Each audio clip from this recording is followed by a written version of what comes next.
बहुत से सवाल है, उस पर कमेटियां बन जाएगी। भारत सरकार उन चीजों पे बात करती रहे कमेटी से, और हमारा जो मोर्चा है वो भी वही है, और जो ऑफिस है वो भी सिंघू बॉर्डर है।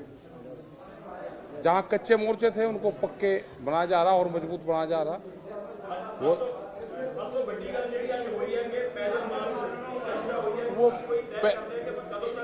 पैदल मार्च का ये है कि लोग जैसे ट्रैक्टर में आ रहे वैसे पैदल भी अपना मोर्चों की तरफ आवे। और कभी भी दीपक जी, हमारा लोगों से आह्वान है कि ऐसा कॉल अगले समय में आ सकता है। वी आर लोगों को तैयार कर रहे हैं पर, जैसे गुरनाम सिंह जी ने भी कहा, इन्होंने भी कहा, मैंने भी कहा, वो है लोगों को ये जो प्रेशर है इसके साथ लोगों का जो सैलाब है वो जोड़ना, वो आगे कैसे बनाया जाए उसकी एक मानसिक तैयारी है लोगों की। देखिए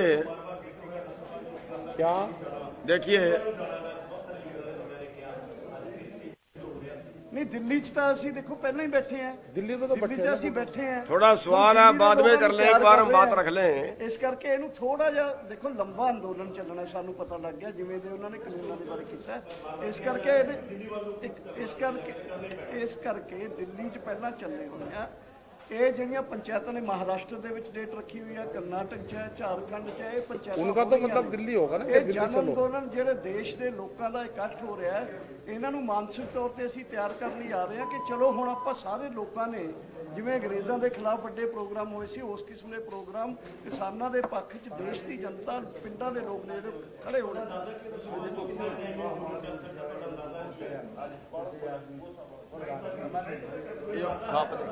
देखिए, आंदोलन तो तब तक चलेगा जब तक हम जीत नहीं जाते। और पत्थर बेशक आखिरी चोट से टूटता है, हमें ये नजर आ रहा है कि मोदी सरकार अभी हिल नहीं रही है। पत्थर बेशक आखिरी चोट से टूटता है, लेकिन पहले वाली जो चोटें हैं वो बेकार नहीं गई। आप आगे हो जी, आप नहीं, प्लीज, आपका तो सारा करवाया हुआ प्रोग्राम है, आपका सारा प्रोग्राम करवा, प्लीज आइए, यहाँ आ जाओ। आप मेरे वाली जगह पे आ जाओ।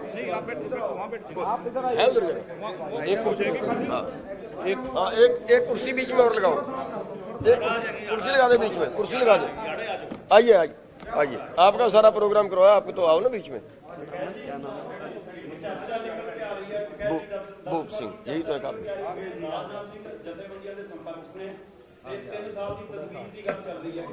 नहीं, यहाँ तो नहीं ना, अभी तो नहीं किसी का कुछ हुआ है, वो वैसे ही खबर होगी। प्रधानमंत्री ने ये भी कहा कि टेबल पर आइए, बातचीत करते हैं आपसे, और भ्रम फैलाया जा रहा है। एमएसपी और मंडियों को कुछ नहीं हुआ है जब से ये ऑर्डिनेंस लागू हुए हैं।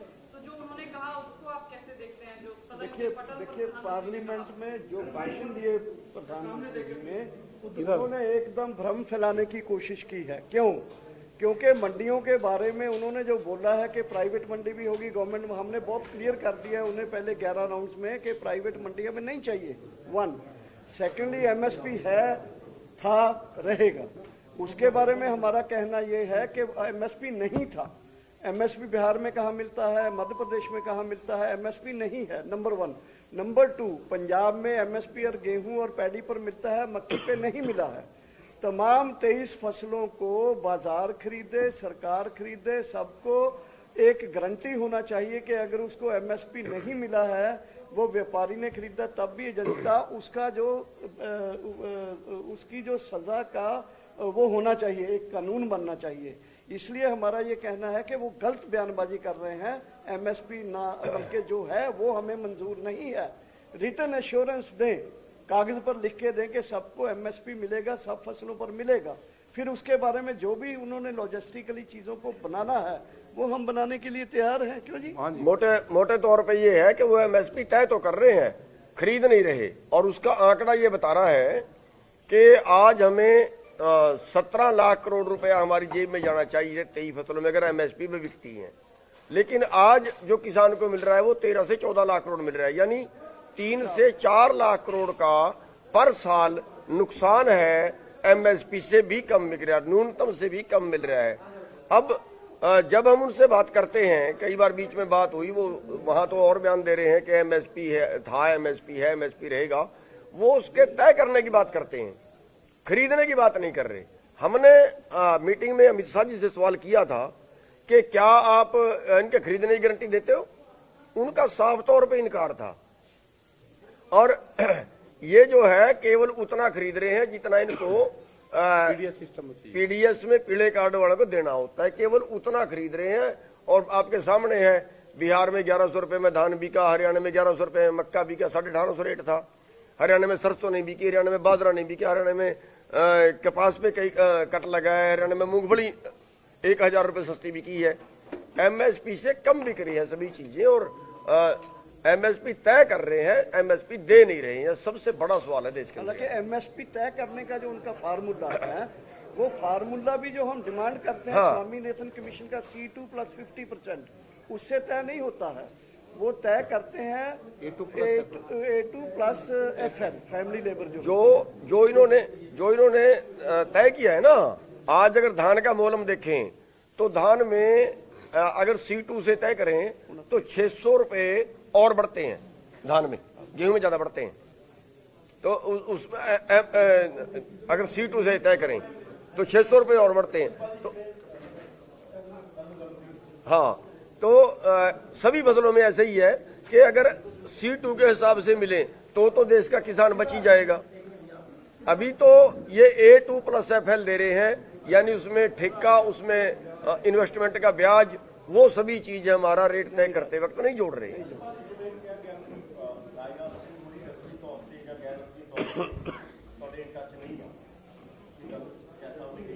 ना अभी किसी का कोई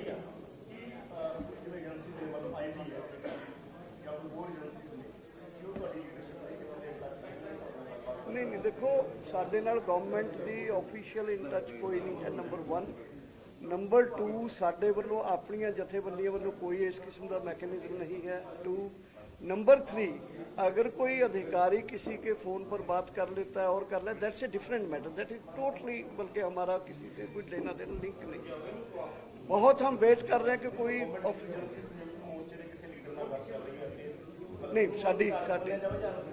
नहीं साडी कोई वो नहीं है, साडे नोटिस नहीं है। अज भी मैं मीटिंग करके आया पंजाब दी, कोई उस किस्म की सानू जानकारी नहीं।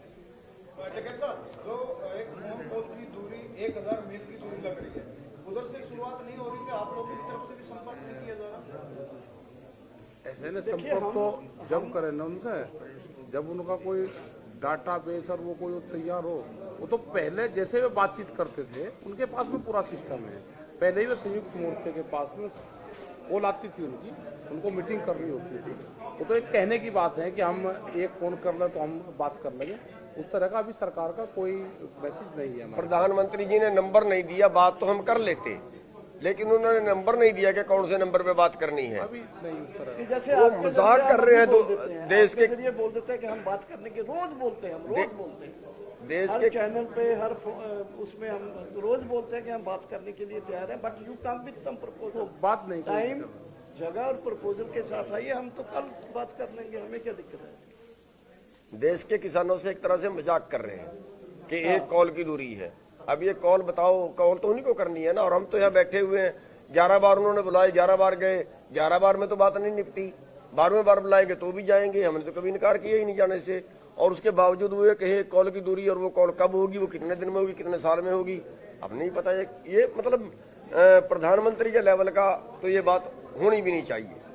और साथ ही देखिए, शर्म की बात है हमें, ये देश का जो CEO है वो बोलता है परजीवी, आंदोलनजीवी, FDI, ये सब क्या बातें हैं? बल्कि ये कोई सिंसियर बातें हैं। आप एक इतना बड़ा आंदोलन है, इस आंदोलन में पूरे देश के लोग लगे हुए हैं, उसमें इस तरह का वो करना, वो भी पार्लियामेंट में, ये कहा कि टोटल नॉन सीरियसनेस गवर्नमेंट का जो, और इसका खमियाजा इनको भुगतना पड़ रहा है। जैसे युद्धवीर जी ने आज कहा कि लोग ऐसे आ रहे हैं और अल्टीमेटली ये लोगों का गुस्सा आ रहा है इनकी तरफ।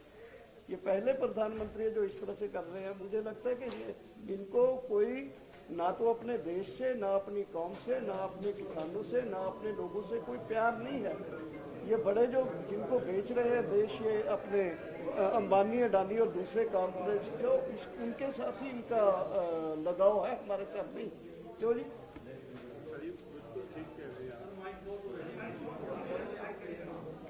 देखिए अभी पीछे क्या हुआ है।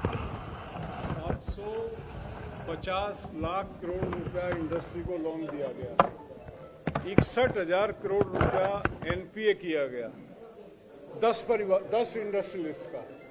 किसान का अगर 5-7 हजार करोड़ का अगर माफ करने की बात आ जाती है तो सरकार के बजट में पैसा नहीं होता।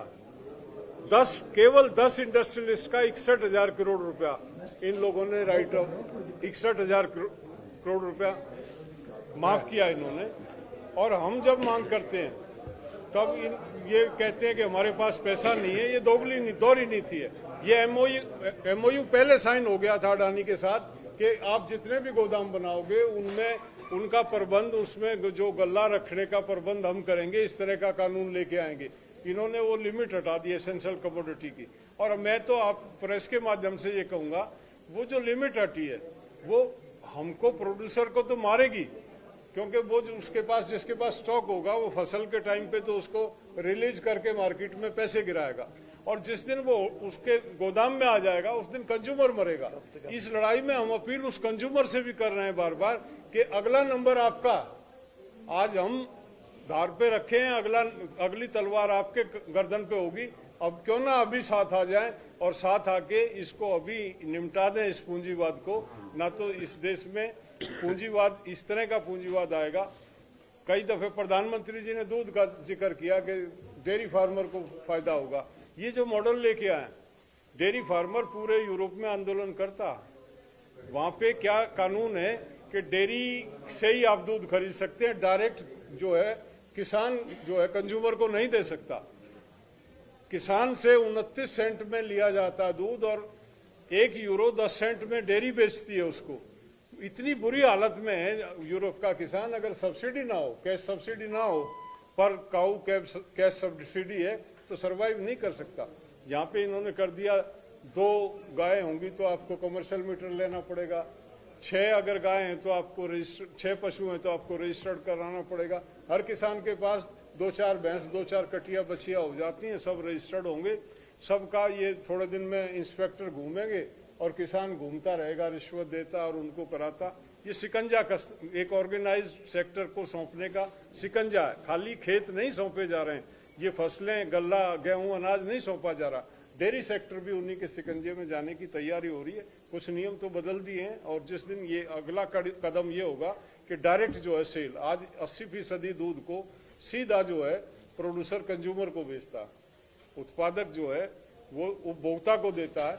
जिस दिन ये आ जाएगा 100% आपको डेयरी का, मदर डेयरी से ही आपको, या दूसरी डेयरी ABCD रिलायंस की हो, जो भी पूंजीपतियों की होंगी, तो ये इस कड़ी कदम बढ़ रहे हैं। और ये लड़ाई उन्हीं कदमों को रोकने के लिए हम लोगों ने शुरू की है कि ये पूंजीवाद अगर इस 135 करोड़ के देश में, जहां लोगों की परचेजिंग पावर नहीं है, जहां लोग, चरण सिंह के आंकड़े थे 31% किसान 2 बीघे से कम का, 50% कम, ये प्रधानमंत्री ने अभी उनका रेफरेंस दिया चौधरी चरण सिंह जी का, ये 80% किसान 1 हेक्टेयर 2 हेक्टेयर से कम का।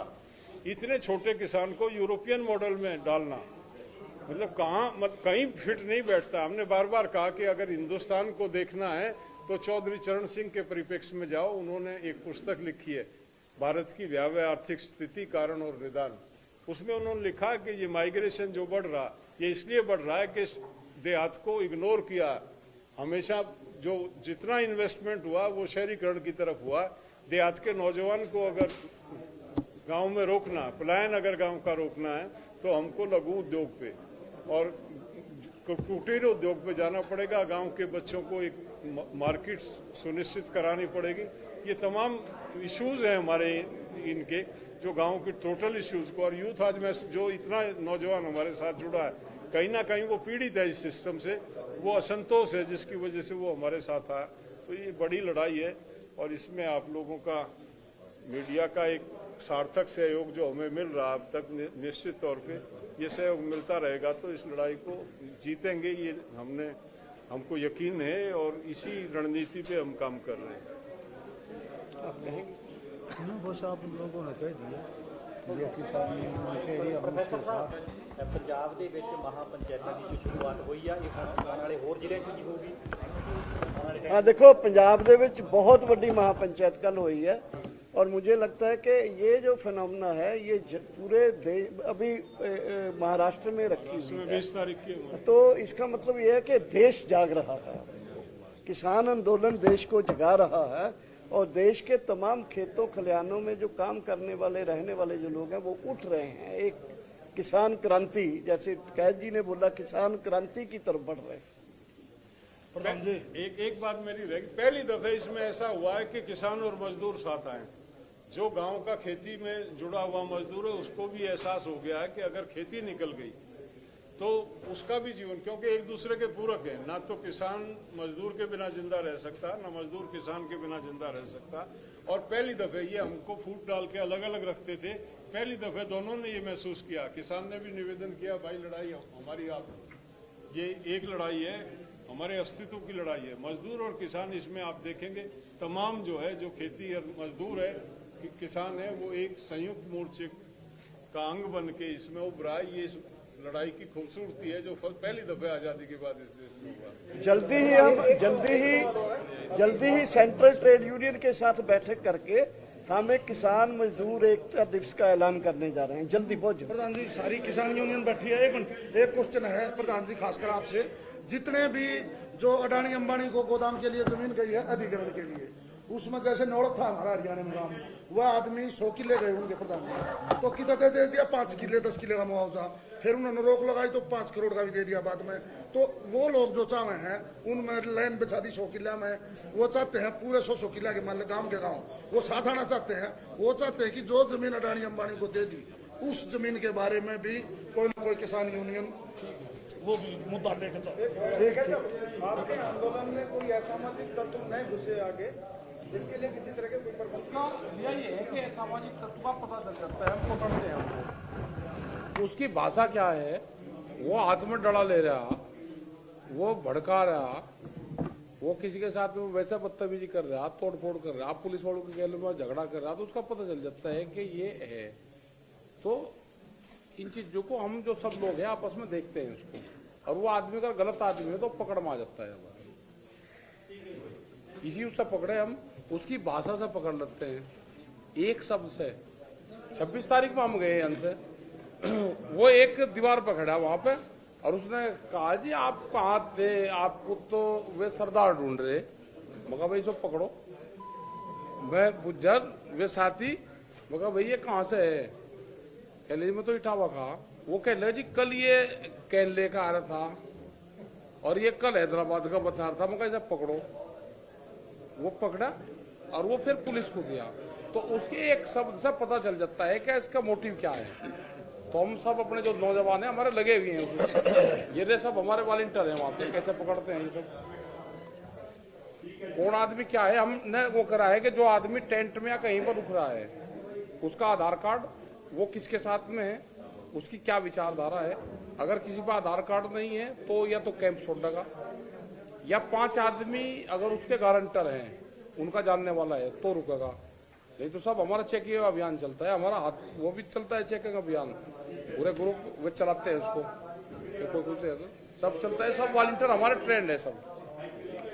थैंक यू जी, बहुत बहुत शुक्रिया। चेकिंग